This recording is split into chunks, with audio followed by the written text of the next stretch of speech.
இன்னைக்கு நாங்க போறது சூப்பர் கொத்து பரோட்டா.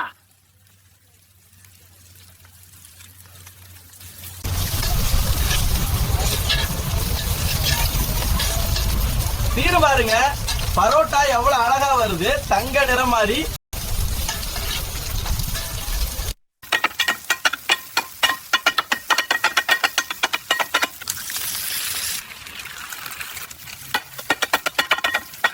இதுதான் கத்து பரோட்டாவோட சீக்ரெட் தெரியும்.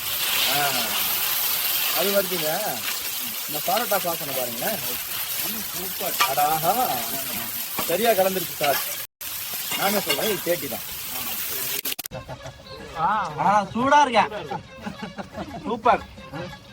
இது மாதிரி கொத்து பரோட்டா எந்த ஹோட்டலும் கிடைக்காது. லைக் பண்ணுங்க, சப்ஸ்கிரைப் பண்ணுங்க.